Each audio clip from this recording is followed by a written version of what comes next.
Buen día, buenos días, queridos patitos. Estamos aquí con Marc Mateu, que tiene una historia que contarnos, suya personal, pero que trasciende lo personal y que tiene implicaciones a muchos, tal vez, de vosotros que nos estéis viendo. Sobre todo desde Cataluña, aunque nunca se sabe, puede haber principios universales que os afecten también a vosotros. Xavier Gandillo está por aquí, de conocimiento teórico y práctico, porque los tres no solamente tenemos un canal, sino también participamos de F98.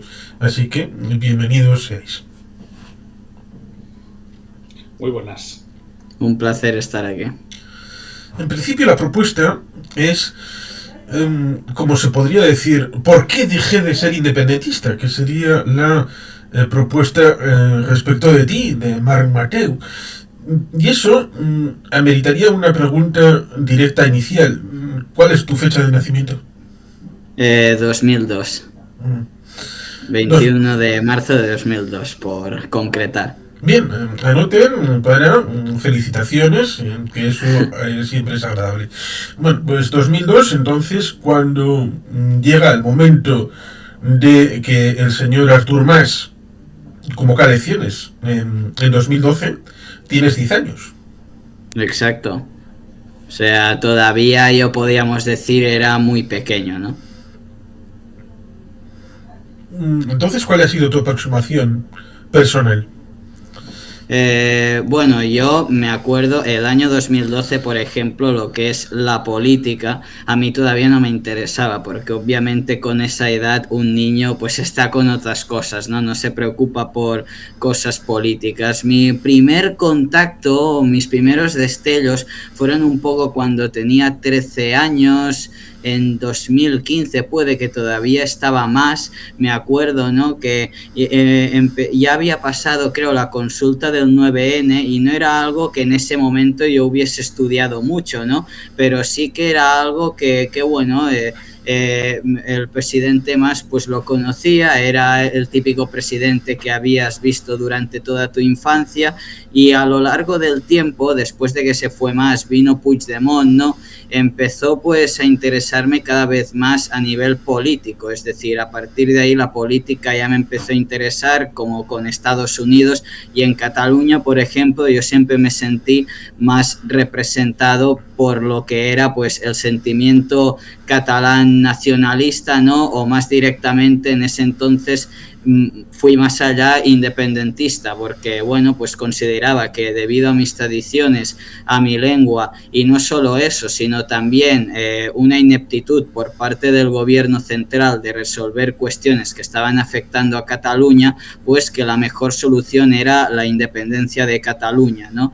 Del resto de España. Entonces, a partir de ahí, me acuerdo cuando se anunció el referéndum del 1 de octubre, yo lo apoyé bastante, es decir, era una fecha que tenía muchas ganas de ver, a ver qué pasaba, porque tenía muchas ganas, pues bueno, de una secesión, más que nada por, no diría, a pesar de que he mencionado la lengua, no era tanto ese sentido, sino veía que resolver un conflicto político por la vía del gobierno español, que era imposible, ¿no? Que no había voluntad en ese momento de resolverlo, y que lo mejor pues era la independencia, ¿no? Y a partir de ahí pues me fui involucrando cada vez más en 2017 hasta 2022, que bueno, ya empezó, podríamos decir, a abandonar un poco ese ideario. Entonces podríamos decir que fue una primera aproximación al hecho independentista desde la pulsión emocional o desde la pulsión racional.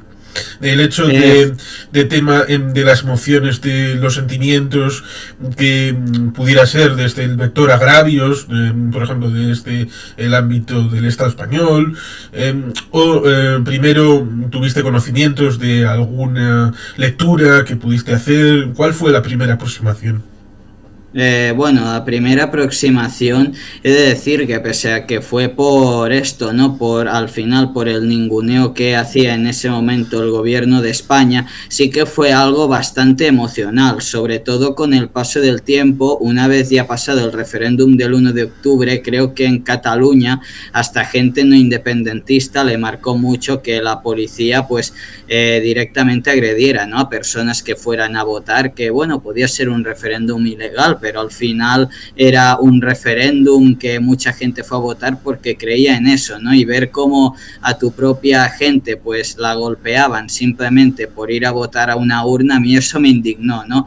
Y a partir de ese momento, sobre todo, pues ya así me volví independentista, diría, del todo. Fue por una situación más emocional, ¿no? Sí que después a lo mejor, pues bueno, ya leí algún libro, como uno de Quim Torra, más adelante, aunque bueno, eso fue en la época de la pandemia, pero sobre todo fue un contacto emocional porque vi que se ninguneaba, ¿no? Una parte de la sociedad en Cataluña que se trataba realmente mal, y si eso le sumas que habían pues desde el gobierno de España algunos ministros haciendo declaraciones sobre Cataluña muy desagradables, y después también se polarizó toda España mucho contra Cataluña en general, ¿no? Y hubo pues también como un sentimiento de que a Cataluña se le insultaba por parte de ciertos españoles, pues eso a mí, por ejemplo, pues a nivel emocional me afectó, ¿no? Me afectó, y por eso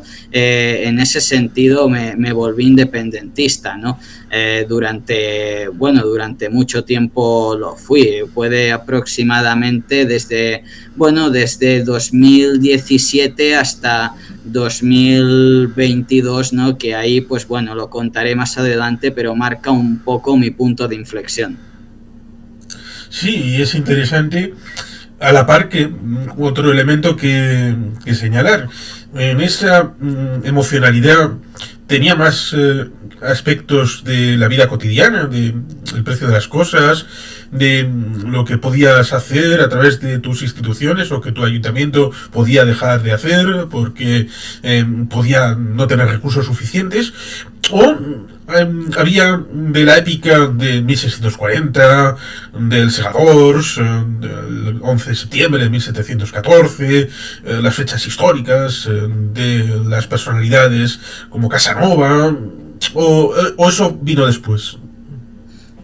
Bueno, sinceramente era más un rollo, por ejemplo, en la forma de Estado, ¿no? Digamos que la forma de Estado, por ejemplo, yo en la monarquía española pues no me veía representado para nada, y, por ejemplo, veía que una república catalana en ese sentido podía ser más útil, también más democrática, porque al final elegirías no solo al jefe de gobierno, sino al jefe de Estado, y además una república pues catalana, más asociada con tu identidad que no del resto de España, ¿no? Entonces, en ese sentido, sí fue algo al final que fue derivando con el paso del tiempo en algo más identitario, ¿no?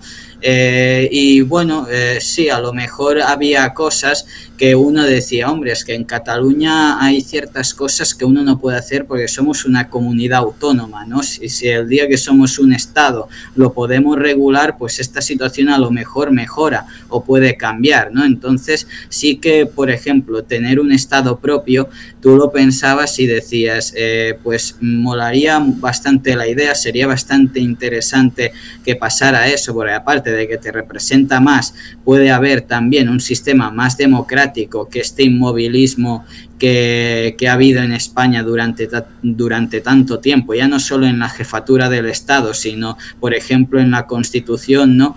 Pues a través de una república catalana ciertas cosas pues podía ser como una especie de regeneración democrática, ¿no? Una república catalana también, y algo que nos representara más a todos, y también solucionar ciertos problemas del día a día que a lo mejor por ser comunidad autónoma en ese momento pues el gobierno catalán no podía hacer, ¿no?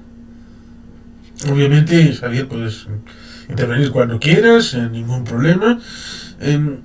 Escuché una vez a Oriol Junqueras en la SLIC de las comarcas gironinas en 2005 decir que a los más convencidos se les podía apelar a esa mañana del 11 de septiembre de 1714 en las murallas de Barcelona, en ese último asalto, con todas las historias que seguramente los académicos conocen bastante bien y que al catalanista más acendrado le hará brotar una lágrima por los momentos de derrota, de dificultad, pero como compromiso, y como ese, muchos otros momentos. Pero decía también que evidentemente a los nuevos que podían acceder a ser o bien catalanistas o independentistas, había que llegarles por el estómago, por la idea de que una vida mejor solamente era posible con una república catalana, con una independencia.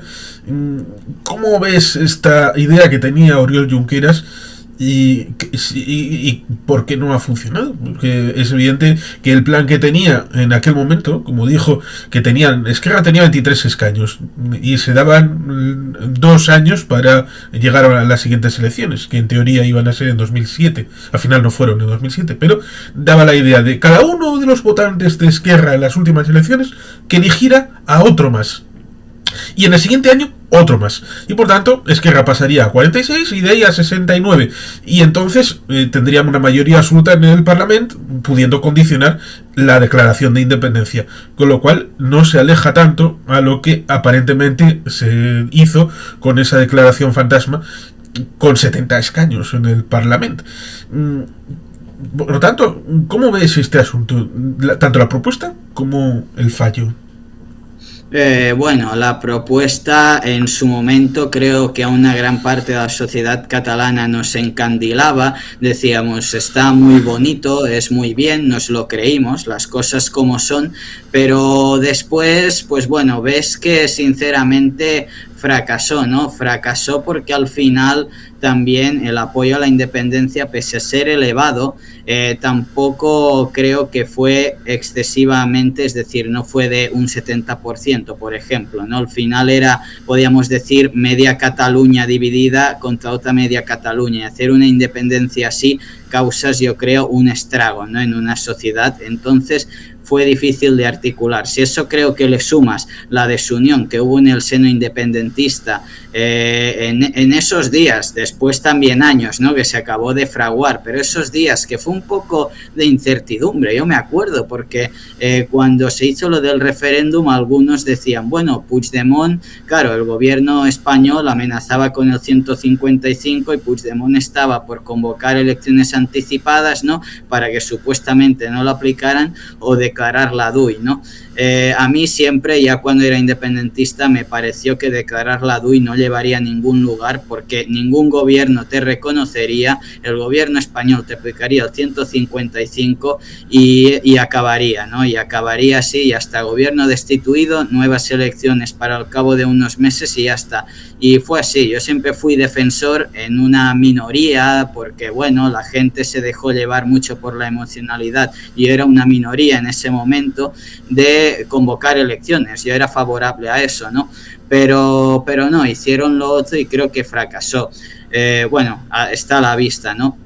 Y creo que, bueno, en cuanto a la propuesta de ir sumando, estaba muy bien, lo tenían todo de cara, de hecho, porque ya os digo, pasó lo del referéndum del 1 de octubre, al final esa indignación de la sociedad catalana pues ayuda, ¿no? Porque de hecho había muchos que no eran independentistas que al ver eso fueron independentistas debido a la indignación, digamos, y al final ayuda, pero claro, es una cosa que se tiene que mantener en el tiempo y que debe de tener constancia, yo creo, y que debe de tener rigor, es decir, debe de tener sentido. Yo lo que veo de esta propuesta es que al final hubo muchas cosas que eran una absoluta mentira, ¿no? Yo me acuerdo en un programa electoral que leí, no sé si fue en el año 2017 o en algún programa anterior, diría que de las elecciones de diciembre de 2017, que de Junqueras ponía en su programa que Cataluña formaría parte de la Unión Europea automáticamente si se independizaba.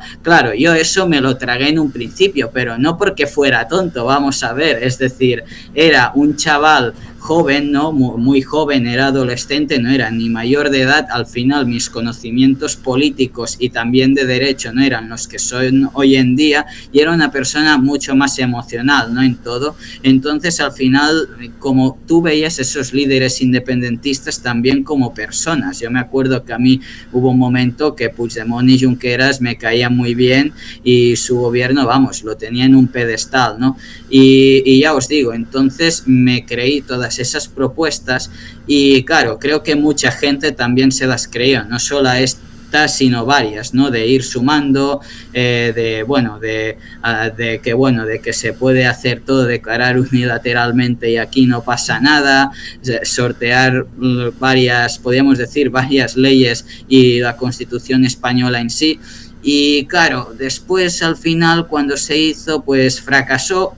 Cataluña estuvo unos años, pese a todo, pese a que, bueno, los estuvieron unos en la cárcel, otros pues se fueron a Bélgica, que el movimiento independentista todavía seguía fuerte, pero después ya con el COVID pues se apaciguó, porque creo que mucha gente vio que había otras prioridades en el momento, ¿no? Y ya solo faltó la guerra de Ucrania para acabar de matar el movimiento del todo, ¿no? Porque al final creo que ya no solo la política española, sino en general la política internacional se fraguó en torno a otras cuestiones mucho más importantes, y esta al final pues muchas de las razones que por ejemplo Junqueras exponía, ¿no? en varias tertulias o varios de sus programas, pues fueron quedando desmanteladas con el paso del tiempo, ¿no? Y si eso le sumas también que eso hizo mucho, más de lo que cree mucha gente, que los partidos independentistas, después de que aplicaron el 155,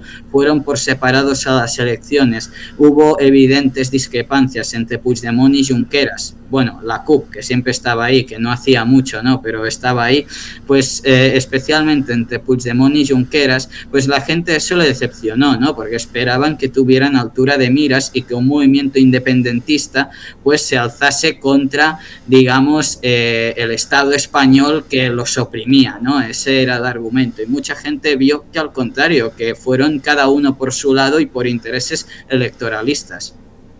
Yo quiero añadir, cuando se pueda, una intervención más o menos larga para poner contexto. Bien, yo precisamente iba a sugerir que, dado que tú habías bebido y te hiciste del Depor bajo la sombra del Barça de Johan Cruyff, lo cual eso significa el espíritu resistente. La presidencia del Endoiro. Sí, el espíritu resistente gallego, ahí en una situación previa a la de Marc Mateu, con lo cual evidentemente puedes dar otro enfoque desde la propia experiencia cercana. Bien, yo de hecho puedo hablar de lo que pasa inmediatamente antes del procés, ¿no? Los años inmediatamente anteriores. Y voy a aportar datos, es decir, si nos vamos a los años 2006-2007, después de que se aprobara el Estatuto de Autonomía, el nuevo Estatuto de Autonomía, las cifras de independentistas en los distintos barómetros podían andar entre el 25 o el 30% a lo sumo de la población de Cataluña. 2006, 2007. ¿Qué pasa a partir de 2008? La gran recesión. Esto para empezar. Muchas veces olvidamos que la economía, y tanto la macroeconomía como sobre todo la microeconomía, lo que llega a la gente, influye en los procesos políticos. Y en 2010 tenemos la resolución del Tribunal Constitucional, que bueno, básicamente lo que hacía era eliminar algunos artículos, ¿no? ¿Qué sucede? Había un caldo de cultivo importante, pero si nos damos cuenta, la gran explosión no es en julio de 2010, es en septiembre de 2012. Explosión que se ve. También había avisos los meses anteriores de que iba a pasar lo que pasó en aquella manifestación multitudinaria de la Diada. Cogió de sorpresa a quien quiso coger de sorpresa, ¿no? Pero digamos que las consecuencias de la recesión económica, que fue una recesión que ha durado un lustro, ¿no? dependiendo de con quién hables, podrías hablar de 2008, 2009, pero no se salió antes de 2014, 2015, hicieron que la propuesta independentista pudiera seducir a una parte de la población que tradicionalmente no era independentista, incluso a una parte de la población urbana castellano hablante, esto a veces se olvida, ¿de acuerdo? Y se presentó como una alternativa que se veía como útil, ¿de acuerdo? Porque, recordemos, es que las consecuencias de la recesión de 2008 fueron calamitosas. Hablamos no solo de falta de crecimiento económico y de recesión, hablamos de gente que no tenía trabajo, hablamos de mucha gente que tuvo que emigrar, recién titulados universitarios y que no han vuelto, por cierto, ¿no? Hablamos de un endurecimiento de las condiciones de vida para la mayoría de la población. Si a esto le unes el problema endémico de financiación que tiene Cataluña por ser una comunidad autónoma de régimen común, pues tienes el cóctel perfecto para que el discurso independentista tuviera fuerza. Empezamos por ahí. Seguimos en lo que pasa a partir de 2015 y hasta 2017.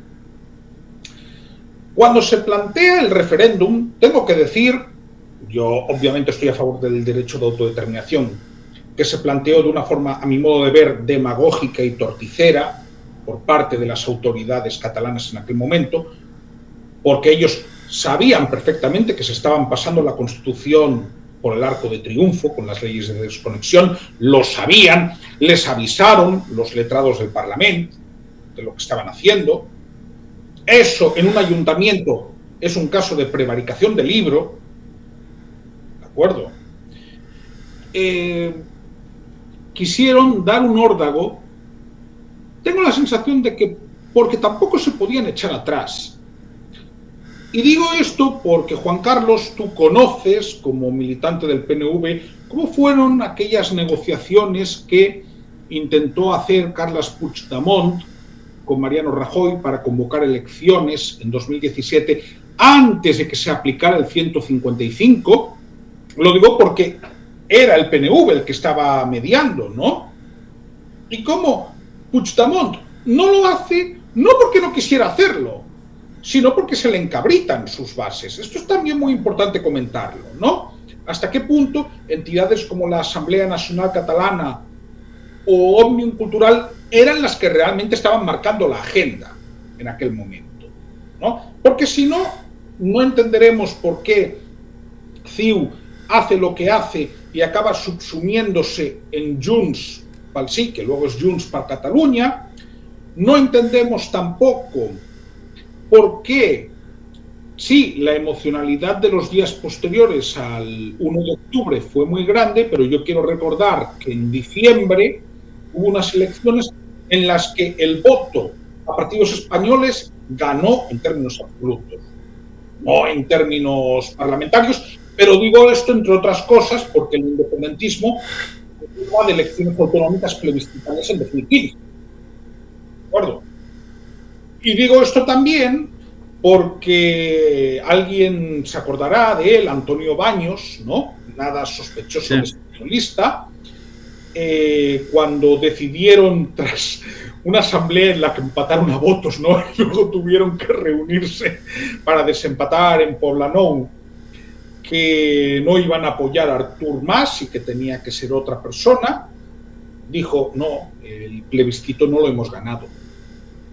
Entonces, comento todo esto porque en realidad lo que hay es una coyuntura que hace que el número de independentistas crezca exponencialmente más de lo que era su base, y también a medida que la situación económica se va encarrilando, ¿no? Porque ya en 2017 había una cierta mejora, que en 2018-2019 continuó, el número de independentistas ya estaba bajando, ¿eh? Ojo, ojo, el punto álgido se logra en el 1 de octubre y en las semanas posteriores al 1 de octubre, pero no en los meses posteriores al 1 de octubre. Eso es muy importante decirlo, Otra cosa es que luego tuvieras a un grupo que estaba cortando la Meridiana y estuvo cortándola durante años, ¿no? En Barcelona. De eso Xavier Rius podría hablar muchísimo, por cierto. Pero pongamos también las cosas en contexto. Hay un número de independentistas fijos en Cataluña que era el 25-30%. Sí es verdad que después del procés ha subido algo, ahora puede estar algo menos del 40%, pero tienes esa parte. Pero el independentismo podía ser socialmente hegemónico, pero no era electoralmente hegemónico. Y al final, lo que cuenta no es la gente que sale a las calles. En una democracia lo que tiene que contar es la gente que vota. Esta es un poco la reflexión de contexto que quería hacer. Y luego, bueno, hoy el protagonista es Marc, por lo tanto... Sí, porque el contexto se puede ampliar tanto como se quiera. Y Xavier Rius es una referencia que se puede utilizar respecto de buenas partes de las historias que existen en Cataluña, y digo en plural porque historias de personas, de situaciones, de partidos, de épocas. Alguno podría culpar a el señor Jordi Pujol y Soleil como responsable precisamente de ese extrañamiento, a pesar de haber sido el que ha propiciado ese acercamiento durante sus 23 años de mandato. El tema competencial, como por ejemplo los Mossos, con toda su vicisitud de cuando no estaban y luego cuando se desplegaron y cuando estuvieron. La situación no solamente con ese traspaso que iba a ser al conseller en cap Artur Mas, sino que fue a Maragall, que había sido el alcalde de los Juegos Olímpicos, y luego la situación con Montilla, siendo dos tripartitos, el tema financiero también, la relación con los gobiernos de Madrid, primero con Zapatero, pero luego acaba llegando Rajoy, la situación del Parlamento cuando fue sitiado en el 2011, que tiene también bastante que ver con relación con los movimientos de izquierdas que luego surgieron en Comú Podem y Ada Colau y toda esta cuestión.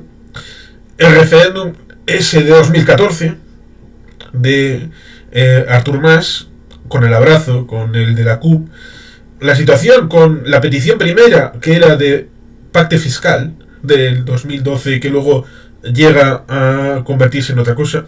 Por tanto, hay una pregunta genérica que sobrevuela, y es: cuando hablamos de independentismo, ¿hablamos realmente de independentismo o de procesismo? Sinceramente es procesismo para mí. O sea, me he dado cuenta en todo este tiempo que hay un modus vivendi, o sea, una manera de actuar, de plantear las cosas para que, bueno, para que se hable de, podríamos decir, de un supuesto procés de independencia, de una independencia, pero que esas acciones nunca llegan a concretarse, ¿no? Y siempre acaban pues en nada, es decir, simplemente es como una rueda, es como un hámster, ¿no? Haciendo la vuelta a una rueda que se va retroalimentando. Pues yo diría igual, o sea, yo lo veo de la misma manera, ¿no? Porque uno al final se da cuenta que este discurso, podríamos decir, independentista, de hacer una república catalana, a día de hoy, que lo siguen manteniendo, por ejemplo, y antes también, pero a día de hoy es todavía más evidente para los ciudadanos, pese a que lo sigan manteniendo, ellos mismos saben, ¿no?, que no es posible y que Cataluña no va a ser independiente. Entonces simplemente pues lo utilizan para sacar votos, para sacar rédito electoral de unos cuantos independentistas, podríamos decir que bueno, que les van a votar por sus propuestas independentistas, ¿no? O sea, a mi parecer sus propuestas realmente no son para hacer la independencia, porque si no ya lo hubiesen vuelto a intentar como tal, y después de lo que pasó en 2017, muchos de ellos pues ya no han querido verse envueltos en este tipo pues de tramas judiciales, ¿no? Porque ya lo vimos con algún cargo, Roger Torrent en su momento no se atrevió del todo, por ejemplo. Me acuerdo, creo que fue cuando inhabilitaron a Quim Torra, si no me equivoco mal, que el mismo Quim Torra le pidió que desobedeciera pues a la sentencia, ¿no? Y a la Junta Electoral Central, y Roger Torrent no lo quiso hacer, ¿no? Pues a lo mejor en otro momento anterior lo hubiesen hecho, ¿no? Entonces es simplemente, podríamos decir, un discurso o un relato que venden para al final mantener el procesismo vivo, para electoralmente seguir subsistiendo, ¿no? Y seguir viendo que no se han rendido, que siguen siendo independentistas, pero en la realidad ellos saben que no se va a hacer, es decir, no se va a cumplir, ¿no? Ahí puedo decir, porque estaba pensando, ¿qué te parece que Quim Torra cumpliera escrupulosamente con la ley española, salvo con una pancarta? Y estaba pensando, vaya, quizá tenga que pedir perdón de nuevo, porque el responsable del levantamiento del 155 es la JPNV, y el responsable último de que Quim Torra se pudiera juramentar como presidente de la Generalitat de Cataluña soy yo también, con lo cual igual he de pedir disculpas por la parte de alícuota que me toca respecto de dar la posibilidad a un gobierno como el de Quim Torra en ese momento, pero la curiosidad es esa. ¿Qué os parece que Quim Torra, que después del 155, después de lo de Puigdemont, después de lo de octubre del 17, cumpliera escrupulosamente, punto por punto, toda la legalidad española, salvo una pancarta? Creo, bueno, hablo yo primero y si quieres tú, Xavier, después.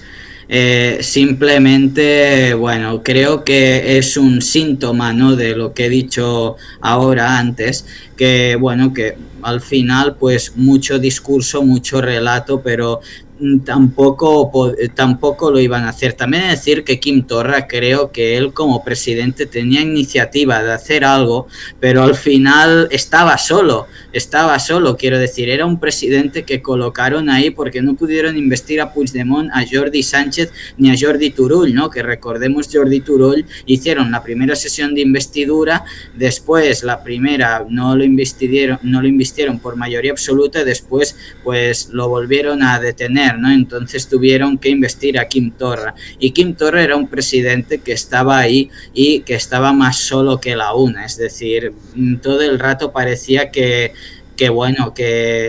estaba solo, ¿no?, con sus propuestas, y que lo iban a apuñalar, y de hecho en gran parte fue así, lo acabaron sus socios de Esquerra en cierta manera desprestigiando bastante, ¿no? Me acuerdo que tuvo algunas discrepancias con Pere Aragonés, por ejemplo, y Quim Torra al final, pues eso, fue un presidente más bien de paso para estar ahí, que tampoco podía hacer mucho porque dentro del espacio independentista, aparte de que no había unidad, pues ni dentro de su propio gobierno me parece que había mucha unidad, y creo que quedó reflejado, y por eso lo digo, el día que él propuso en el Parlament de Cataluña volver como a hacer un nuevo referéndum, y ese nuevo referéndum que él propuso, lo propuso él, porque de hecho creo que sorprendió hasta su propio gobierno y a Esquerra y hasta cierto sector de Junts, ¿no?, que no esperaban que Quim Torra fuera a decir eso, y esa propuesta pues al final quedó en papel mojado porque obviamente no tuvo el apoyo de nadie, ¿no? Entonces, bueno, y que fuera inhabilitado por una pancarta,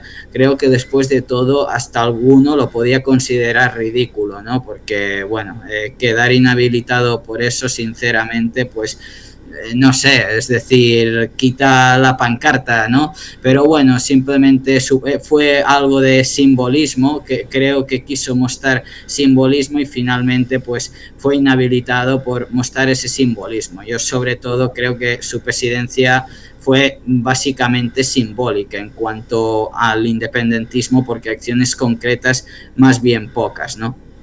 Bien, ahí debo añadir algo. Para empezar, la performance que llevó a cabo Junts en 2018 ya te señalaba que se estaba pensando en la presidencia de la Generalitat en términos de confrontación, porque fueron presentando varios candidatos que sabían, porque lo sabían, que no iban a conseguir esa mayoría. Y entonces ahí se generaba una situación de bloqueo.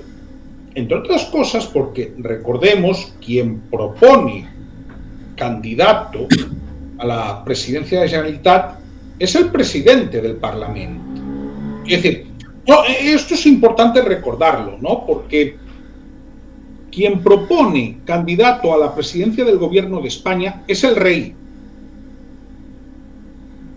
El procedimiento es distinto. El rey tiene la capacidad discrecional de proponer a quien le parezca, ¿no? Lo que hace tradicionalmente es proponer o hacer el encargo de formar gobierno al cabeza de la lista más votada en primer lugar. Luego, si esa persona o no acepta el encargo, caso de Mariano Rajoy en 2016, o no consigue la confianza del Parlamento, caso de Alberto Núñez Feijóo en 2023, entonces corre la lista y propone al segundo. Podría proponer a otro, pero ese es el uso que se ha instaurado por costumbre en el Estado. En Cataluña es distinto. Roger Torrent era el presidente del Parlamento, podría haber propuesto a Inés Arrimadas, que quiero recordar que en aquel momento era la cabeza de lista, que había ganado, ¿no? Pero en ningún momento hubo esta propuesta, entre otras cosas porque Inés Arrimadas tampoco quiso ir a la investidura. Entonces, se creó una situación de bloqueo. Yo quiero recordar, las elecciones fueron en diciembre y Torra tomó posesión en mayo. Es decir, hubo un impasse bastante largo. Y la presidencia de Torra, honestamente, a mí me pareció más bien la presidencia de un activista. Y la sensación que se transmitía como mínimo hacia afuera era que quien llevaba los asuntos ordinarios del gobierno era Pere Aragonès. Como mínimo, esa era la sensación que se transmitía, ¿no? Luego, vamos a ver, es que lo de la pancarta es como lo de Al Capone. Lo que pasa es que, en ese caso, hay cosas de las que no me acuerdo muy bien, pero sí que me acuerdo de la pregunta que le hizo al fiscal, que le hizo el fiscal a Torra en el juicio, ¿no? Y Torra se lo dijo, sí, vaig desobeir, sí, he desobedecido, ¿no? Digamos que claramente había un desafío.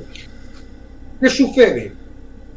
Este chicle se estuvo estirando durante muchos años. Cuando Marc habla de procesismo, pues sí, realmente hay que decir que tiene razón, porque durante 10 años, y quien quiera ser más estricto, durante casi 12, se ha vivido de eso.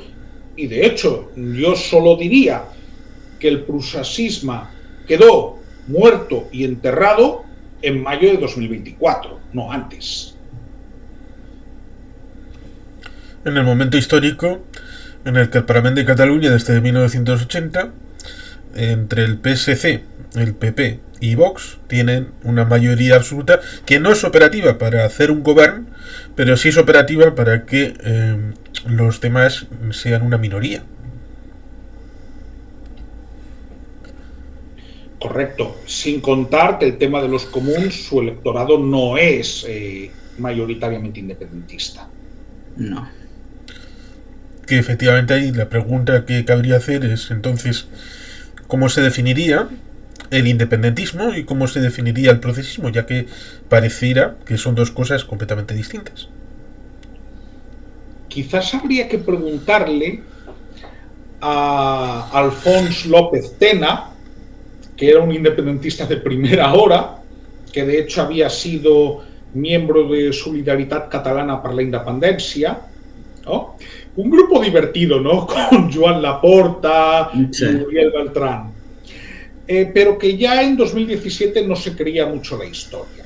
Y de hecho escribió muchísimo al respecto. Y también se le podría preguntar más en el ámbito filosófico a Bernat Dadeu.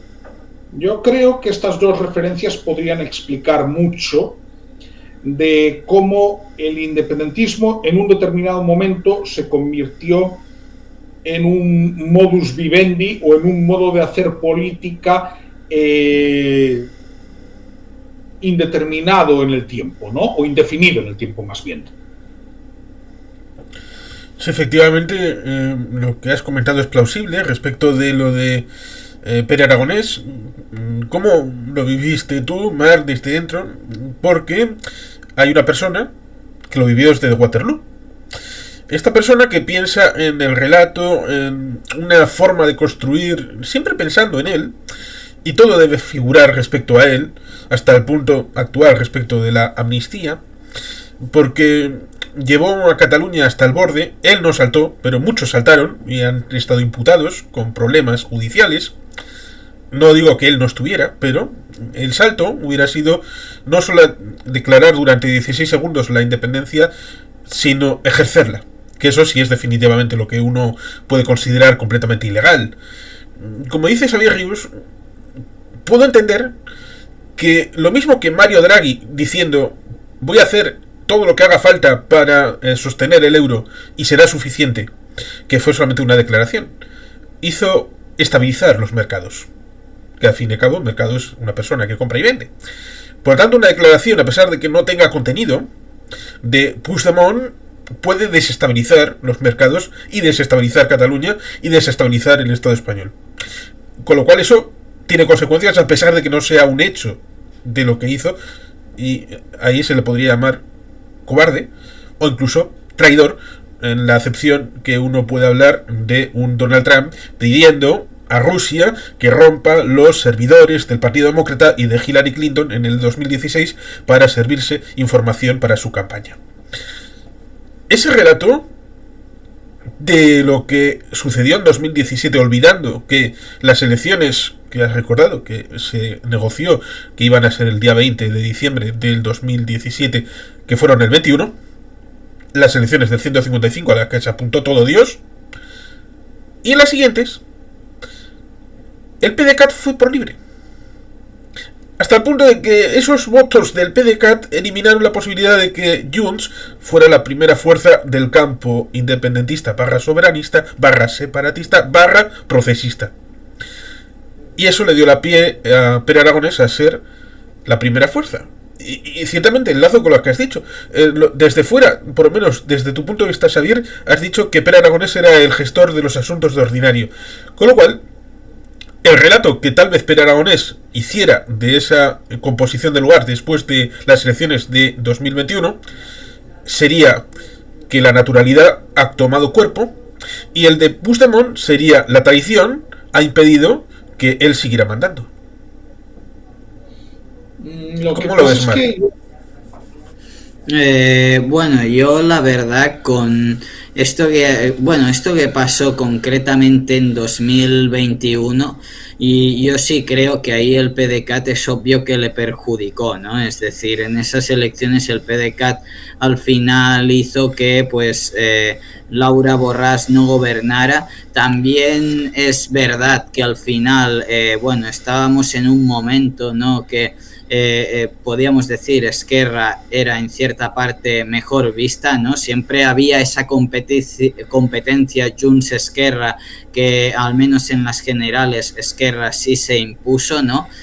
Ganó, pero en las autonómicas siempre al menos parecía más que era más Junts, ¿no? Hasta ese momento que de hecho presentaron a un candidato, una candidata que no fue Puigdemont, fue Laura Borràs, ¿no? Así que una candidata diferente que fue consellera de Cultura en el gobierno de Quim Torra, ¿no? Que me acuerdo, y diputada en el Congreso. Y bueno, una candidata que tiene sus sombras y luces, también muy activista, depende de quién la verá mejor o peor. Tiene ese caso de las letras catalanas por la que ha sido condenada, ¿no? Así que tenía también sus sombras, y bueno, creo que en esas elecciones al final pues la división del voto por la derecha perjudicó más que nada a Junts, y sí, fue una derrota yo creo para ellos, que bueno, al final yo creo se le dio a Pere Aragonés la potestad un poco de gestor, ¿no? De eso. Lo que pasa es que bueno, al final se intentaron rehacer unas relaciones que estaban muy deterioradas, ¿no?, en la formación del gobierno de Pere Aragonés, y que ya vimos que tampoco sirvió de mucho, porque al cabo de más o menos 2 años de legislatura se rompió ese gobierno, ¿no? Así que tampoco sirvió tanto. Yo sinceramente Puigdemont, no sé si decir que fue un traidor, pero sí bastante cobarde, ¿no? Sí bastante cobarde, por ya no solo porque se fue a Bélgica, que mira, yo eso, cada uno que haga lo que quiera, es decir, cada uno tenía la opción de si acudir a comparecer o irse, ¿no? Eso es cierto, pero sí que después de que vi lo que hizo en la investidura de Salvador Illa, que eso fue un show para reivindicarse, cuando al final tú has perdido unas elecciones, no vas a ser presidente de la Generalitat de Cataluña, la etapa del procés ese día ya era el portazo definitivo, ¿no? Pues bueno, venir a Barcelona y hacer ese show que hizo para reivindicarse después, en vez de, bueno, de entregarse o de ir al Parlamento como prometió, cogió rápido el coche, bueno, no, dicen que se escondió hasta las 8 de la tarde en un apartamento en Barcelona y después se fue sin dar la cara, solo para hacer eso, pues da la muestra de cómo es el personaje, ¿no? Y un personaje que la verdad ha engañado a muchos en Cataluña, entre los que me incluyo, porque al principio siempre tiene, ¿no?, como esta imagen de presidente del 1 de octubre, presidente que luchó por la independencia, al menos así lo intentan vender los cuadros, podríamos decir, más próximos a Junts, ¿no? Y al final, pues fue un presidente que, bueno, que dejó en la estacada gran parte de su gobierno, mientras unos estaban en la cárcel y él al final pues estaba en Waterloo, pues nada, es decir, sí, intentando internacionalizar la causa, pero al final, bueno, creando un Consell de la República que no sé exactamente para qué ha servido, aparte de ciertas denuncias de desvío de dinero por el vicepresidente Toni Comín, ¿no?, que eso daría para otro programa, pero ya vemos, ¿no? Entonces yo sí lo definiría como cobarde, como traidor como tal al movimiento independentista. No me atrevo a calificarlo, si acaso traidor a por ejemplo, Oriol Junqueras o a parte de su gobierno, que probablemente no se tomara muy bien, ¿no?, que él pues decidiera no comparecer y se fuera pues a Bélgica, ¿no? Siempre hubo esa enorme discrepancia. Pero bueno, la imagen de Puigdemont tuvo, yo creo, su apogeo después de todo lo que pasó, ¿no?, en el año 2017, pero hemos visto cómo lentamente ha perdido credibilidad. No solo credibilidad, sino también su figura ya no es tan vista positivamente. Es decir, en estas elecciones de 2024 se volvió a presentar él como cabeza de lista y sí, Junts podíamos decir que tenían expectativas no muy positivas comparando con la situación y pudieron remontar algo, pero no consiguieron a lo mejor el efecto que esperaban para ser el candidato Puigdemont, ¿no? Así que cada vez más pues se va desgastando, porque al final pues la gente, sobre todo, creo que exige nuevos liderazgos que no se están dando, ¿no? Porque en Esquerra, pues bueno, Pere Aragonés estuvo solo porque Junqueras no se podía presentar, un gobierno que también pues acabó como acabó, una gestión que en muchos sentidos creo que fue fallida, ¿no? Y ahora pues está Junqueras y veremos en las próximas catalanas, pero sí, es bastante interesante todo esto, porque la imagen de Puigdemont, que me acuerdo que se veía aquí como por algunos como un mesías, ¿no? Lo idolatraban mucho, a día de hoy pues cada vez está más invisibilizada y no se tiene tanta buena opinión de él. De hecho, eso ha contribuido en gran medida también a que al final los actores políticos en Cataluña pues sean Pere Aragonés, ahora ya definitivamente Salvador Illa, ¿no?, y ya no tenga tanta consistencia. No sé si Xavier quería comentar algo también de esto. Es que ahí sería adentrarnos un poco más en lo que va a pasar.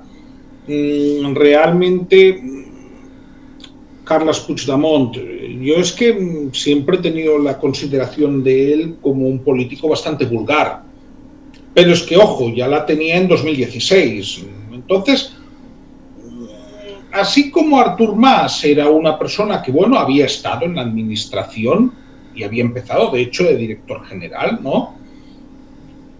Una persona que probablemente, de no ser por la demanda popular, habría seguido un camino más gradualista, ¿no? Porque era realmente lo que él era. A eso Sí. lo puedo confirmar, porque en 2010, en primavera, estuvo en una charla en una sala lateral del Palacio Euskalduna de Bilbao, en el que me introdujo el entonces presidente del EBB, el señor Íñigo Urkullu Rentería, a este señor, Artur Mas, y Gavarro, y dijo claramente, explícitamente, antes de las elecciones que sucedieron ese año, el reto que tenía ante delante era limpiar la caca financiera, fiscal, hacendística, económica que habían dejado los dos tripartitos, con deudas que tenían consideración de pago hasta el 2135. Pagaban 2 millones de euros diarios de intereses por esa deuda. Con lo cual, lo que él tenía y dijo en esa charla de la Fundación Sabino Arana fue específicamente que la prioridad era esa y luego ya se vería. Claro, entonces estábamos con este tema que era central en cuanto a Puigdemont. Puigdemont, la verdad es que es un candidato de circunstancias que se elige, entre otras cosas, porque puede ser votado por la CUP. Esto no lo olvidemos. ¿De acuerdo? Su bagaje era como alcalde de Girona, básicamente. Y siempre lo he visto como una persona que iba a remolque de las circunstancias. Tampoco tengo la sensación de que sea un político especialmente valiente, porque la performance que hizo en agosto la hace porque tiene quien le ayuda a hacerla. No nos equivoquemos. Como golpe de efecto, yo creo que fue un éxito para él en tanto en cuanto Junts ahora mismo tiene un nicho de votante, pero es un nicho de votante que por sí solo no gana unas elecciones en Cataluña. Y ese es el dato. Ahora mismo, el nicho que tiene Junts per Catalunya no alcanza para ganar unas elecciones autonómicas. ¿Y cuál es la consecuencia? Vamos a ver, aquí realmente el espacio del nacionalismo catalán de centro-derecha, que era el pal de pallé en la época de Pujol y que, bueno, con Artur Mas llegó a pasar de los 60 diputados, esto no hay que olvidarlo tampoco, se ha achicado por la derecha y por la izquierda. Por la derecha, porque está Alianza Catalana, que es un partido independentista, sí, pero es un partido independentista que habla de las cosas de comer del día a día. Que esto es muy importante, ¿no? Como el procés ha ido devorando a algunos de sus actores, no solo a nivel político personal, sino a nivel de organización. Es decir, Convergència i Unió desapareció, lo que queda es una parte de ese espacio, no es todo ese espacio, ¿de acuerdo? Porque, repito, ahora tienen un competidor por la derecha importante y luego hay una capilaridad de voto con la Esquerra Republicana. ¿Qué es lo que ha sucedido? Que ahora mismo Junts, que tradicionalmente eran los pragmáticos, resulta que compiten a ser los más radicales, y esto es lo que vemos todos los días en el Congreso, por ejemplo, ¿no? Sí. Pero realmente lo peor que le ha pasado al nacionalismo catalán / independentismo es que ha tenido un Big Bang en el cual hemos pasado de un sistema con 2 partidos independentistas a 4, que realmente esa era una ventaja que tenían sobre los partidos españoles que han perdido. Claro, vamos a ver, contemos partidos españoles. Ahora mismo tenemos PSC-PSOE, digo PSC-PSOE porque están asociados al PSOE y tienen un protocolo, ¿de acuerdo?, firmado. Partido Popular, Vox, 3. Comuns te dirían que tierra de nadie, pero esto para mí es como el partido de la alianza en el Ulster, es decir, teóricamente no son unionistas, en la práctica actúan como tales. Vale, tienes 4. Tú antes tenías en el ámbito independentista 2 partidos, a lo sumo 3. Se ha fragmentado el espacio independentista y precisamente una de las ventajas que tenía el espacio nacionalista / independentista es que estaba muy favorecido por la ley electoral. Ojo, no es una ley electoral propia, es un decreto. ¿De acuerdo? Que esto es muy importante. Cataluña no tiene ley electoral propia, ¿no? Funcionan con un decreto de la Generalitat Preautonómica, que no se ha cambiado nunca. ¿Y cuál era la ventaja que han perdido? Que lo que podían perder por Barcelona lo ganaban por las otras 3 provincias. Y ahora mismo, y esto se vio el año pasado, esta dispersión del voto independentista les ha perjudicado. Caso de Alianza Catalana, que se quedó a pocos miles de votos de entrar por Barcelona. Y todos esos votos se fueron a la basura. Entonces, uno de los resultados que ha tenido el procés es que ha habido un Big Bang en el independentismo catalán que ha dispersado ese voto y que además ha generado espacios que quizás son irreconciliables. Yo tengo el convencimiento de que hay un voto de Alianza Catalana que no va a volver nunca a Junts. No lo puedo cuantificar. O a Esquerra Republicana. Recordemos que Sílvia Orriols, de donde viene, es de Esquerra Republicana, Sí. Lo digo como reflexión de los resultados que ha tenido prácticos el procés, incluso para el independentismo catalán. Sí, en el caso de lo que comentáis respecto del espacio actual, sería un escenario razonable pensar que Junts, al que le correspondería la jefatura de la oposición, que es una figura oficial que se hizo en función de Artur Mas, para, dado que no era presidente, tener un cargo oficial, que era el de jefe de la oposición, actualmente vacante, si uno mira la Wikipedia en castellano, pero ocupado por el señor Albert, de apellido olvidable. Sí, Batet. Pero iba a hacer el chiste de que como no le conoce nadie, pues al final es Sílvia Orriols quien es la líder de la oposición, aunque no esté en el Parlamento.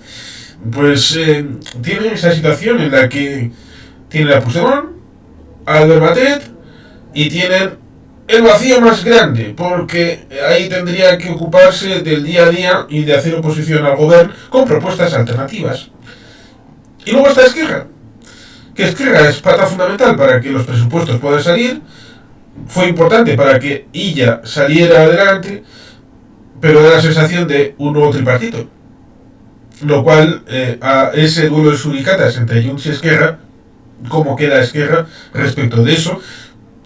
Eso sí, tiene 20 escaños y llegó a tener 10 hace una década y media, así que todavía puede seguir bajando y el sótano todavía está disponible.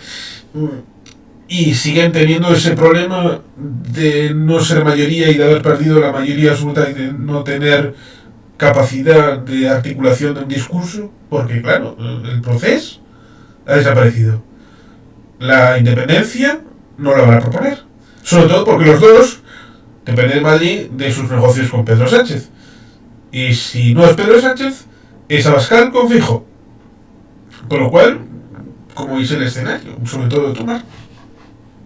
Bien, bueno, este escenario, de hecho esto lo he comentado en un vídeo reciente que hice. El tema de la oposición es muy curioso porque Junts creo que no ha ido a lo pragmático, sino que ha ido de nuevo por enésima vez digamos, no sé si decir tanto a lo simbólico, no sé si es la palabra correcta para describirlo, pero sí a lo mejor pues sí, a la epicidad y a la epicidad de lo que fue Puigdemont, ¿no? Y bueno, como el señor Puigdemont está en Bélgica y no puede venir al Parlamento de Cataluña, pues no designamos oficialmente a ningún líder de la oposición, porque esto es así, porque Junts decidió no designar a nadie como líder de la oposición. Podían haberlo hecho, ni aunque fuera Albert Batet.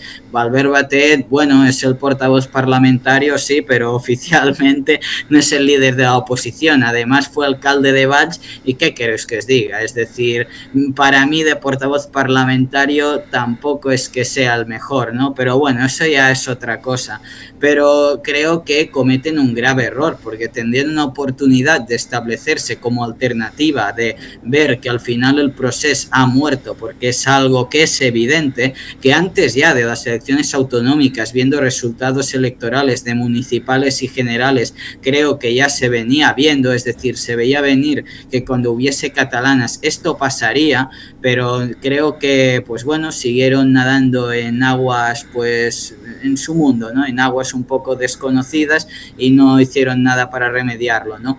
Y en vez, pues, de tomar decisiones pragmáticas, están dejando que Alianza Catalana ocupe ese espacio de la oposición y ellos, es que ahora mismo tendrían la oportunidad, ¿no? De establecerse de nuevo como un partido serioso, preparado para la gobernabilidad en Cataluña, con propuestas, con alternativas, un partido de centro derecha, digamos, catalanista, nacionalista, ¿no? Pero no está aprovechando esa oportunidad, porque es un partido que, bueno, para el Congreso, porque Pedro Sánchez depende de ellos, ¿no?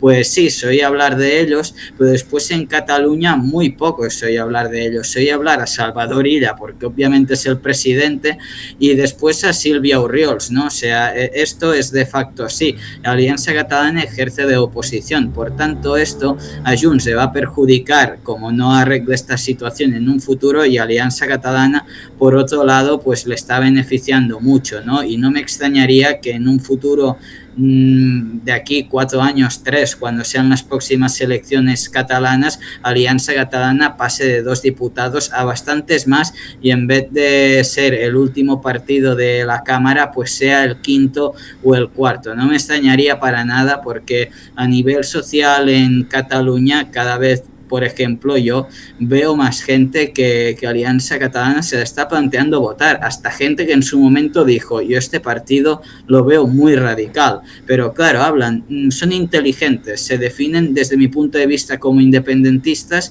pero al final creo que sería un poco de lo mismo, ¿no? Porque ellos creo que lo saben, que más aproximadamente un 40% de sus votantes no son independentistas y que los votan por sus propuestas sobre migración, por ejemplo, y seguridad, y al final, como hablan de cosas del día a día, pues es un partido que mucha gente se plantea votar. Mucha gente no vota Alianza Catalana, por ejemplo, porque son independentistas, no, de hecho lo votan por el tema migratorio, probablemente de seguridad, que es su tema más candente, ¿no? O sea, eso es importante tenerlo en cuenta. Y Junts, pues claro, ahora intenta por la derecha con el tema migratorio competir, ¿no? Yo creo que en ese sentido lo que tendrían que hacer es hacer una oposición más real, más frontal, mostrarse de nuevo como un partido serio de centro derecha, porque ahora mismo no se sabe muy bien ni lo que son. Hay días que parecen más de derecha, hay días que parecen de centro izquierda, porque también cabe recalcar que Junts tiene un sector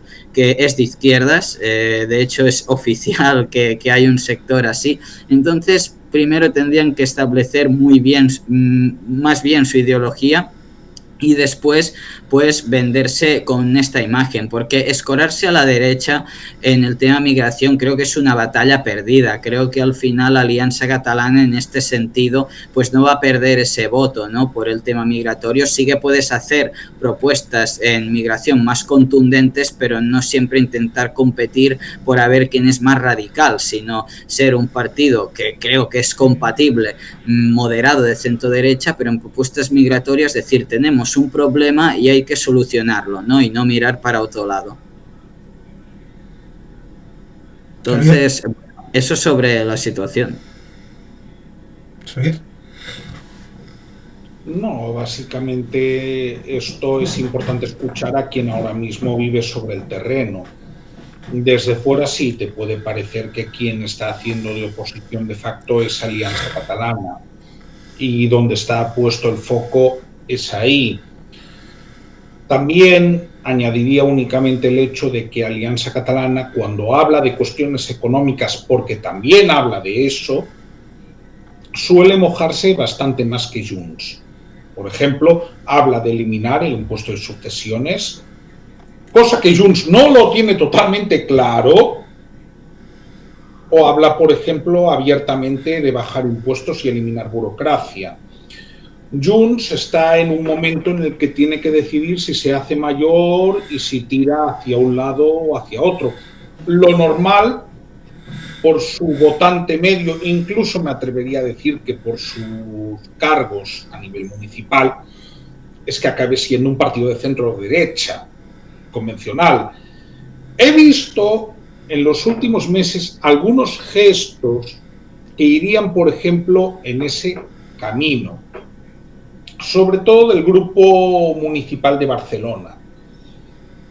Yo siempre pongo el ejemplo de que el 11 de septiembre pues no votaron el reconocimiento de Edmundo González Urrutia en Venezuela porque se fueron de diada, ¿no? En el Congreso.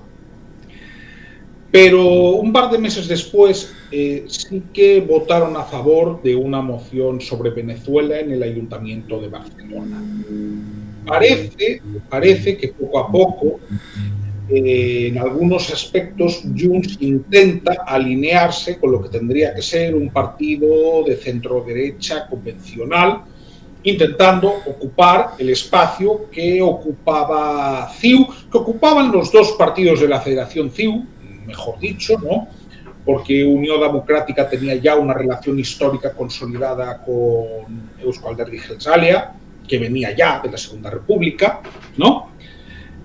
Más luego el background que había hecho Convergencia Democrática.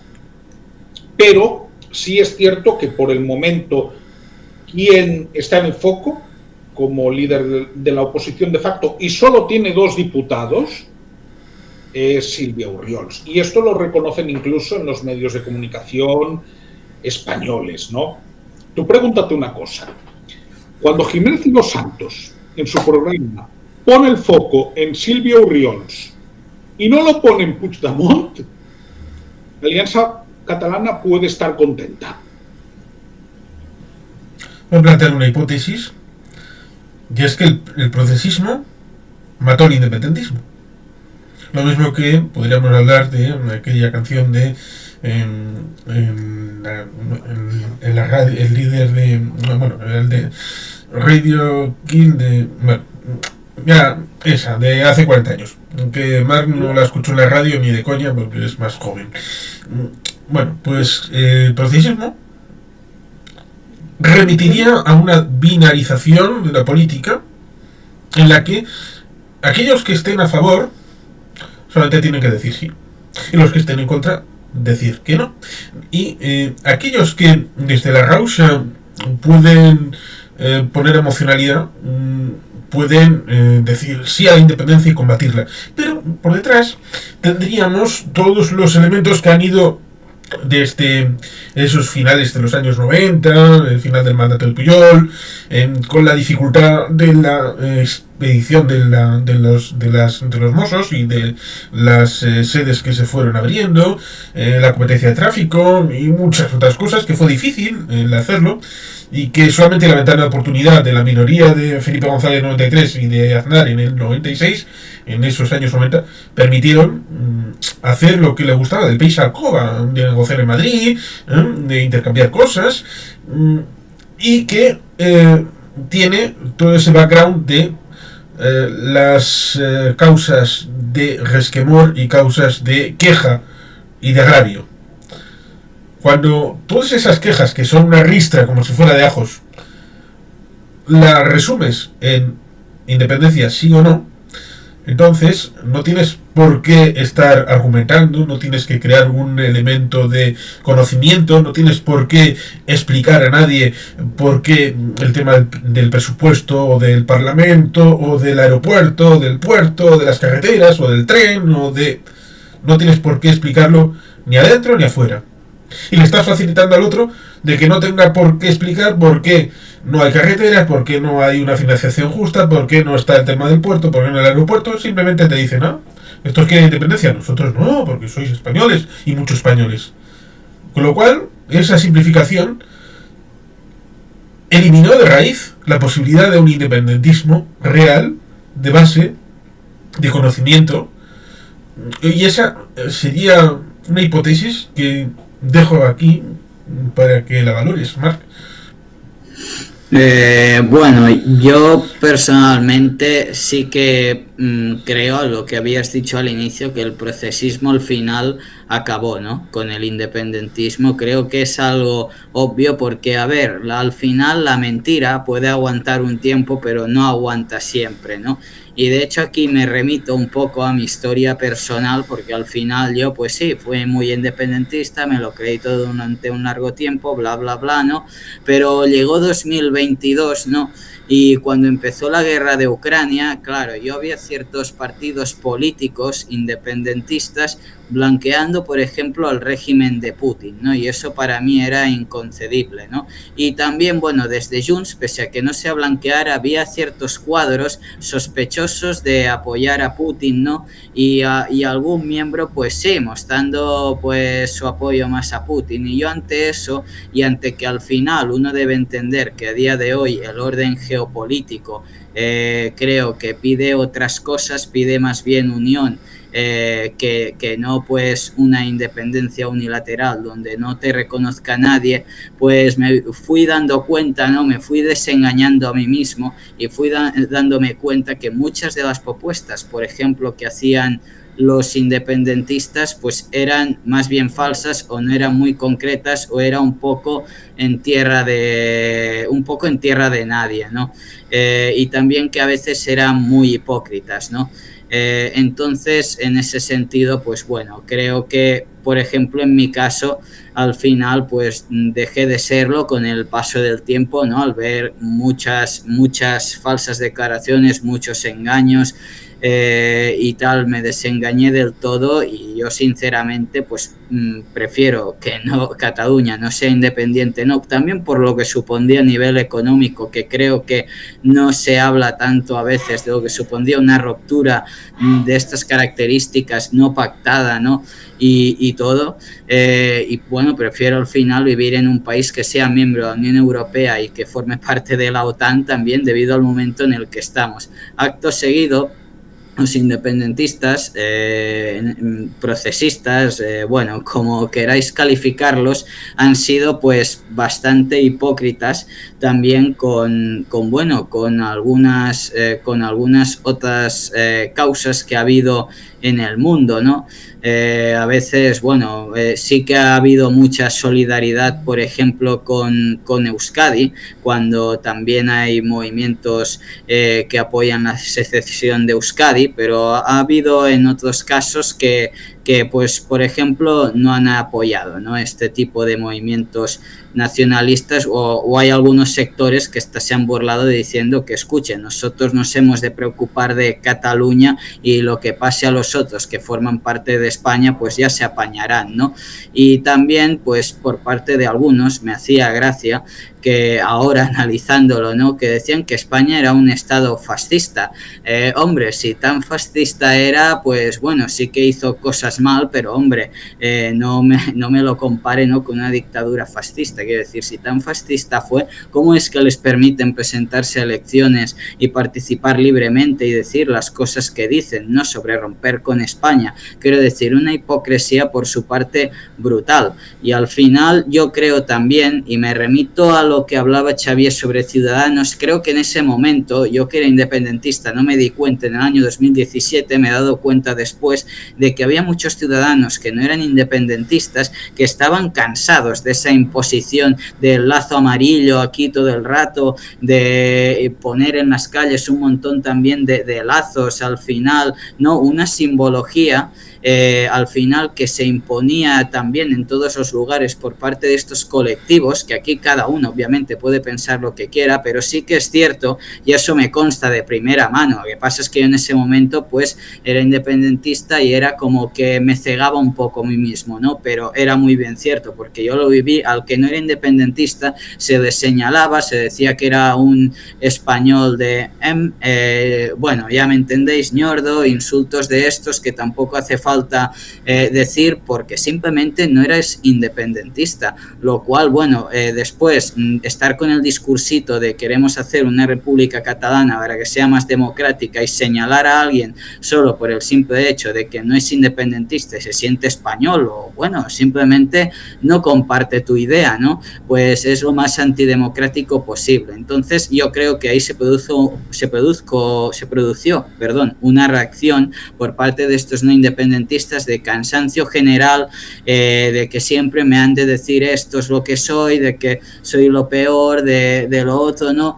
Y bueno, muchos acabaron votando a Ciudadanos en 2017. Después creo que ese voto se concentró más en 2021, por ejemplo, al PSC, ¿no?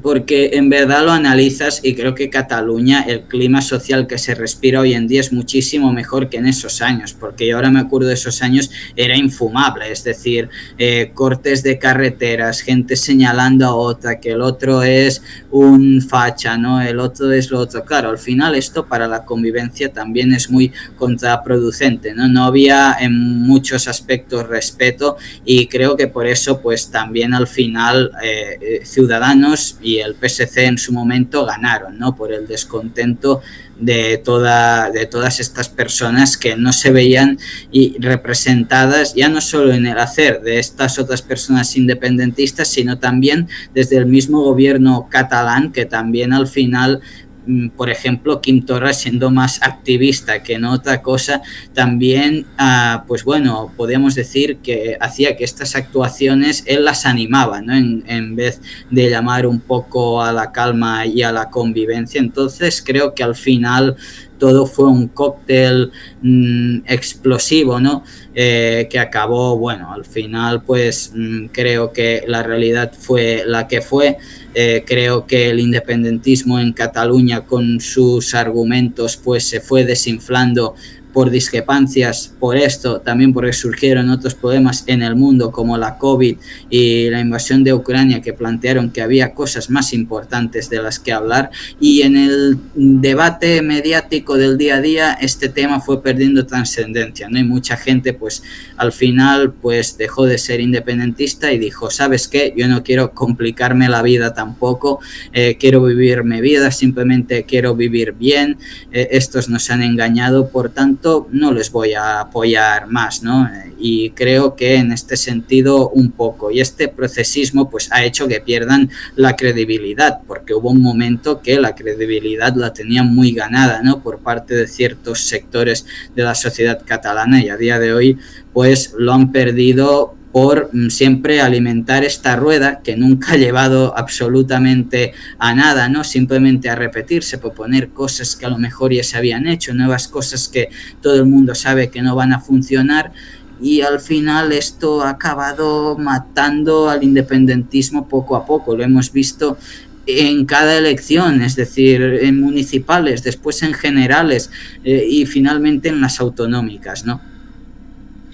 Efectivamente es bueno que cada persona haga su propia hemeroteca, porque el correlato del apreteu preteu de Torra tiene relación con lo que Tarradellas, voy a ser bueno, no voy a decir cosas de Tarradellas que podría decir, como también el frío glacial que sintió el Endacari Ibarretxe.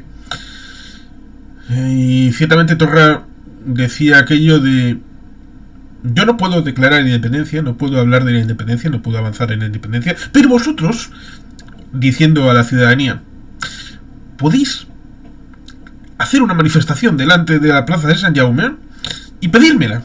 Y que se vea a la gente pidiendo que este es un tema que está en el candelero.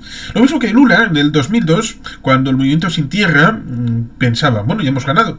Bueno, yo desde el gobierno tal vez haga cosas que no os gusten, pero podéis manifestaros en la calle para que yo haga tal cosa. Con lo cual, eso no solamente es de Torra, sino también de algunos gobiernos que piensan que la calle puede incidir en la acción de gobierno, aunque, como suele decir Xavier Ríos, a finales de 2007 hubo una manifestación en Barcelona multitudinaria, pero 3 meses después, en el día, creo que fue el 8 de marzo del 2008, en las elecciones generales, quien ganó fue Carme Chacón y el PSC con 25 escaños.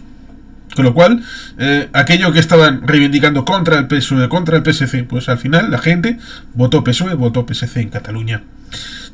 Lo que me sorprende y alucina es que hubo muchas reuniones de Consell para la transición, del procesismo y de todas estas cosas, que hicieron acuerdos supuestamente transversales en todos los partidos que estaban en el procesismo, amparados por Òmnium Cultural, por la ANC, que llegaron a documentos. Si pudiera valorarlo un Greta Thunberg, el movimiento procesista, por los documentos que ha hecho y los árboles que han talado y todos los papeles que se han hecho, seguramente diría, oh, ay, dear you, ¿qué demonios habéis hecho vosotros destruyendo la selva amazónica para poner estas cosas que jamás ibais a cumplir? El problema, finalmente, es que las causas que alimentaron el procesismo, las causas estructurales de la infrafinanciación, del estar con una dificultad tanto en empresas que se van, Toyota, Sabadell, que ahora ha vuelto, pero la Caixa no ha vuelto, el tema del puerto, todos estos temas estructurales que alimentaron y que siguen ahí, ¿cómo darles respuesta? La respuesta ha sido que no está Junts, no está Esquerra, ahora está el del PSC, que pudo haberse destruido por el procesismo, pero Salvador Illa, que se fogueó en el Rojo Vivo con el señor Ferreras como antiprocesista, ahora es el presidente de Cataluña. Y claro, la sociedad de Cataluña necesita respuestas. Unas respuestas que en 12 años no han estado ni se les han esperado.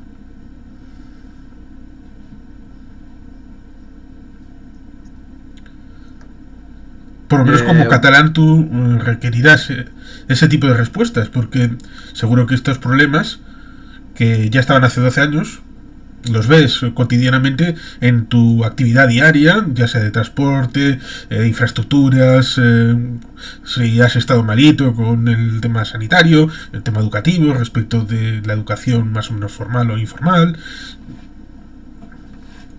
Sí, a ver, bueno, en este tema creo que aquí el PSC lo que tendría que hacer en estos años, después de largos años de gobierno independentista, donde al final todo se tiene que decir, se han centrado más en el proceso independentista porque no se hablaba tanto del día a día ni de las cosas realmente importantes, se dejaron bastante de lado, ¿no? Entonces ahora este gobierno tiene que centrarse en cosas, por ejemplo, la educación, el transporte, ¿no?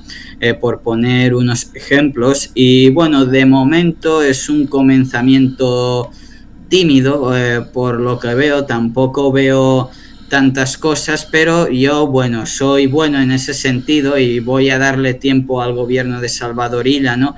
Para ver su rendimiento, porque creo que al final no hace ni un año que tomó posesión y creo que para juzgar al gobierno de Salvador Illa pues tiene que pasar un poco más de tiempo, ¿no?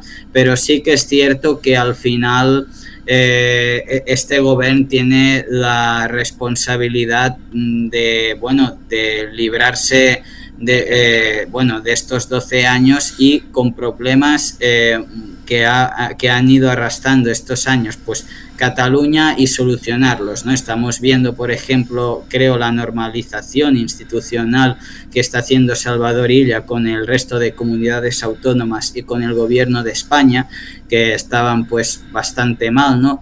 Creo que están trabajando en eso de una manera bastante efectiva, ¿no? Y al final de hacer que sea una comunidad autónoma, digamos, de nuevo con voz en España, ¿no? Puede sonar esto un poco propagandístico, pero bien es cierto que al final, durante los gobiernos independentistas, es cierto que no se reunían mucho, ¿no? Por ejemplo, la conferencia de presidentes nunca acudieron, que bueno, eso es una conferencia, pero nunca asistían a nada aparte de mesas del diálogo y alguna reunión puntual, ¿no?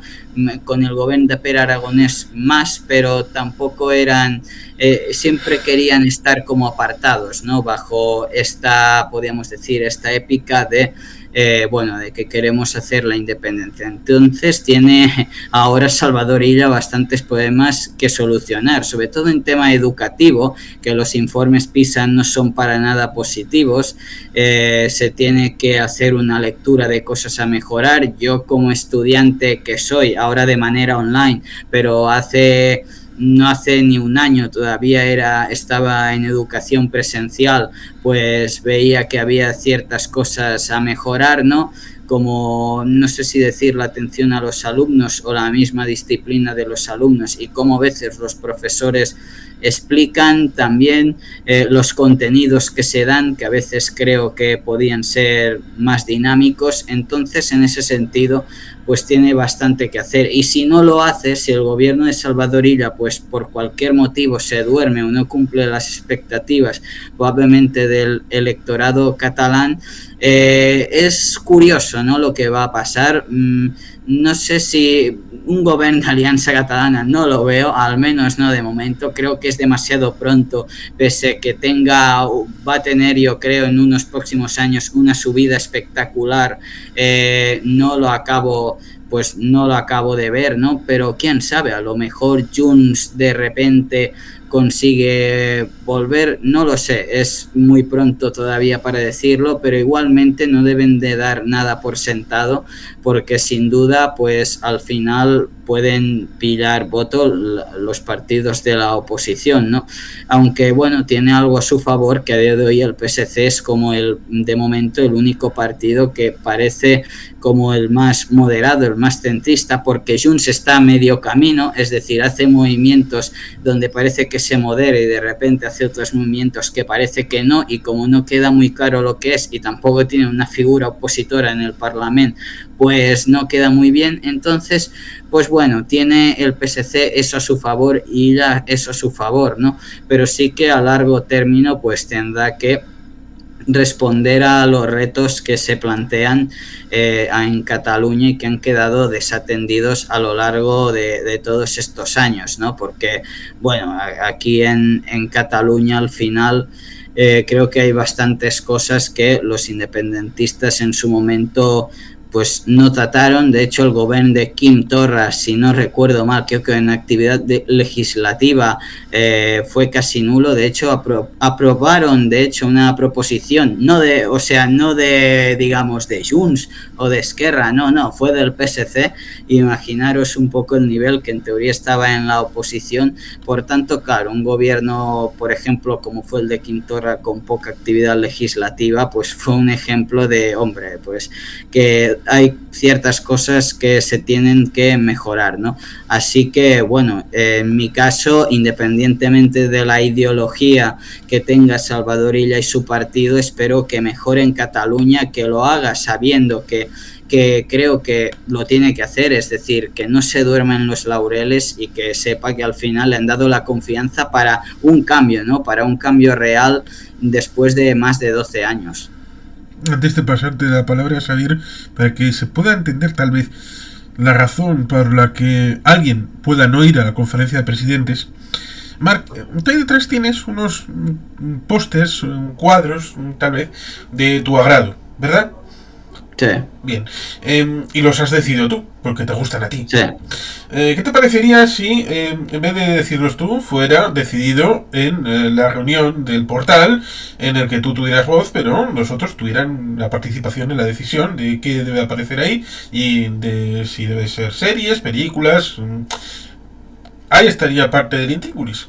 Si las comunidades autónomas, y algunas en específico, tienen competencias exclusivas y la decisión corresponde a esa comunidad autónoma y quiere hacerlo de manera bilateral con el Estado, en el caso del elemento que pueda tener de concurrencia del elemento Estado y del elemento comunidad autónoma, si se decide en una reunión multilateral, entonces tú no decides lo que pones en tu casa, lo decides en conjunción con los demás vecinos, con lo cual puede haber esa rabia que puede llevar a protesto de esa determinada manera, lo cual choca a la posición que puede tener históricamente a JPNV respecto de Ajuria Guerra, que dijo que había que estar presentes allí donde se jugara cualquier interés para los vascos, aunque fuera un congreso de bomberos. Pero en Cataluña había otra vertiente respecto de lo que era el ser español desde la época de la Reina Xenxa, de que había que españolizar Cataluña. No, justo al revés. Había que catalanizar España porque Cataluña era el vector de relación con Europa y Cataluña era más europea, más cosmopolita que la atrasada Castilla, que estaba encerrada en sí misma con el espíritu del 98.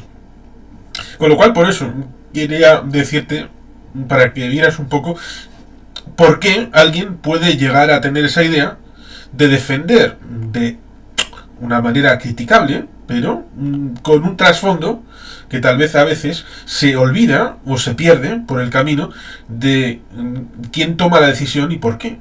Sobre todo teniendo en cuenta, por ejemplo, que hay un tema fundamental del que no se suele hablar habitualmente, como es el de la financiación, y que fue fundamental para la creación del proceso. Seguro que tú también te acuerdas, Javier, de aquel cartel de Pere Aragonés de España ens roba. Bueno, y no solo de Pere Aragonés, esto se ha estado escuchando desde que yo era niño prácticamente. Yo quisiera, digamos que, presentar una conclusión que creo que va a ser útil. Efectivamente, el procés ha terminado. Dudo que se vuelva a abrir el debate de la independencia en serio, como mínimo durante una generación. Pero el hecho de que esté gobernando ahora mismo el PSC no significa que el independentismo como fuerza social deje de ser relevante. Quiero recordar que de momento yo no he visto que aprobaran ningunos presupuestos. No, es que este es un detalle importante, ¿no? Y quiero recordar que Aragonés tuvo que convocar elecciones porque no se aprobaron presupuestos. ¿Esto qué significa al final? Que con el independentismo se tiene que contar, pero ya no por una cuestión de deseo social, ¿no? Y de buscar un cierto consenso social, no, es que es necesario parlamentariamente. Y este es un detalle que considero importante. Y finalizo diciendo, el procés ha terminado, sí, pero hay una cuestión latente. Está por ver que si bien la presidencia de Salvador Illa en un primer momento ha dado tranquilidad, y eso creo que la mayoría de los catalanes lo agradecen, habrá que ver si acaba siendo una presidencia funcional. Y sobre todo, vamos a ver, Cataluña vivió un 1640, porque lo de 1714 no era una secesión, hablemos claro.